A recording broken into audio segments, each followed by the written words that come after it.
मेरा पहला प्रश्न है कि तीन कारों की चाल 2:3:4 के अनुपात में है। समान दूरी तय करने में इन कारों द्वारा क्रमशः लिए गए समय का अनुपात ज्ञात कीजिए। तो देखिए गाइस कि अगर हम इस प्रश्न को पूरा हम जानते हैं, चाल बराबर क्या होता है, दूरी बटे समय। तो यहाँ से दूरी तो नियत है तो उसे तो 1 कर लो। यहाँ से समय का अनुपात पूछा है तो समय बराबर क्या होगा, 1/4, क्योंकि ये समान दूरी तय की है, उस दूरी को हमने 1 मान लिया है। इसलिए अब हम निकालें, मान लो T1 मान लें पहली कार की, तो वो बराबर होगी 1/2 के। और अगर T2 मान लें तो ये होगी 1/3 के। और T3 मान लें इसे तो ये होगी 1/4 के। हमसे पूछा क्या गया है, T1 अनुपात T2 अनुपात T3। तो इसे लिख सकते हैं हम, देखिए इस अनुपात को लिख सकते हैं 1/2 अनुपात 1/3 अनुपात 1/4। अभी हम क्या करेंगे, इनका दोस्तों लासा ले लो, 3 चौके 12 आ जाएगा। तो आप क्या लिख देंगे इसे, 12/2 अनुपात 12/3 अनुपात 12/4। इसे काटोगे आप 2 से 6 बार, इसे 4 बार और ये 4 से 3 बार। यानी कि गाइस जो उनके समय का अनुपात होगा T1 अनुपात T2 अनुपात T3 होगा, तीनों कारों की चालों के समय का अनुपात होगा, वो होगा 6:4:3। ये शॉर्ट ट्रिक से बहुत जल्दी हो गया। अगर आप इसे पूरा करते प्रोसेस तो एक की चाल, दूसरी की चाल, तीसरी की चाल निकालते तो बहुत लंबा समय लगता। इसलिए हमने इसको शॉर्ट ट्रिक से किया। आप जैसा सवाल अक्सर पूछ लिए जाते हैं। अगला प्रश्न लेते हैं। अगला प्रश्न है, 2 बेलनों की त्रिज्याएं 2:3 के अनुपात में हैं तथा इनकी ऊंचाइयों का अनुपात 5:3 है, तो उनके आयतनों का अनुपात ज्ञात कीजिए। तो मैं आपको बता दूं कि बेलन का अनुपात क्या होता है, πr²h। अब पहले का मानेंगे तो πr1²h1, दूसरे का मानेंगे V2 बराबर तो क्या होगा, πr2²h2²। हमसे पूछा क्या गया है, B1/B2। तो कैसे लिखेंगे इसे, B1/B2 को πr1²h1 बटे πr2²h2। अब देखो इसको आप x मान लोगे इसके साथ, तो इसके साथ भी x मानोगे, इसलिए इसको कुछ सीधी वैल्यू लगा दो। पाई से पाई कैंसिल। r त्रिज्याओं का अनुपात 2:3 है। मान ले पहले की त्रिज्या कितनी है, 2 का स्क्वायर गुणा हाइट कितनी है पहले की 5 बटे दूसरे की त्रिज्या कितनी है 3 का स्क्वायर गुणा दूसरे की ऊंचाई कितनी है 3।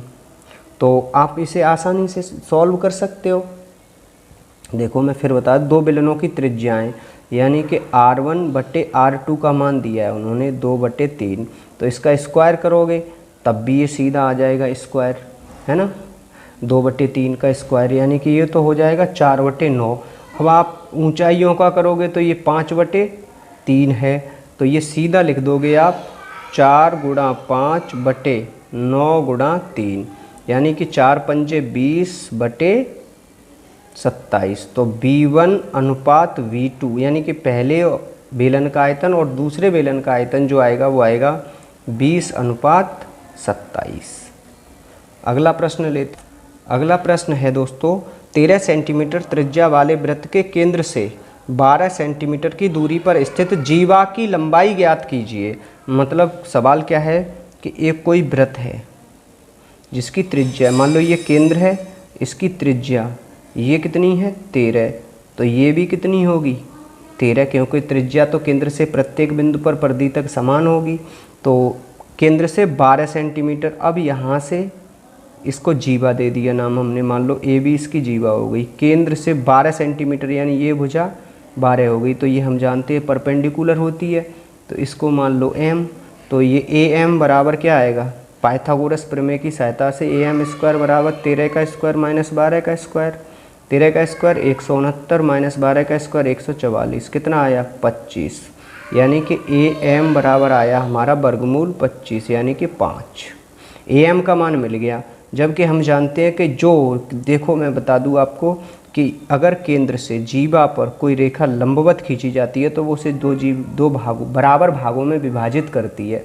जब एक भाग 5 है तो AB बराबर कितनी आएगी, 5 गुणा 2, 2 गुनी हो जाएगी, सीधी बात है। तो 10 सेंटीमीटर इसका दोस्तों सही उत्तर होगा। अगला प्रश्न है बिंदु 2,4 की एक्स अक्ष से दूरी ज्ञात कीजिए। तो देखो ये क्वाड्रेंट का सवाल है, बिल्कुल सरल है। कुछ सवाल मैं सरल लेता हूँ, कुछ थोड़े कठिन। जब मेरी लाइव क्लास चलना शुरू होगी तब मैं आपको एकदम बेहतरीन से सवाल गणित के प्रोवाइड कराऊंगा जो आप उम्मीद भी नहीं करी होगी। तो देखो 2,4 मानी x पे 2 y पे 4, यहाँ आ गया ये बिंदु 2,4। अब इन्होंने पूछा कहाँ से हमसे, x अक्ष से दूरी। तो x अक्ष से दूरी ये होगी, ये कितनी है 4। अगर y अक्ष से पूछी जाती तो 2, तो आप सीधा लिख देंगे x अक्ष से दूरी कितनी होगी 4। और अगर यही पूछी जाती y अक्ष से दूरी तो केवल 2 होती। आई होप दैट कि ये सवाल आपको अच्छे से समझ में आए। आज की वीडियो का अगला और अंतिम प्रश्न ये है कि यदि a अनुपात b बराबर 4:5 है और देखो b अनुपात c बराबर 5:7 है, तो b का तो अनुपात बराबर दिया है, तो यहाँ से हम निकालेंगे a अनुपात b अनुपात c बराबर क्या आएगा 4:5:7।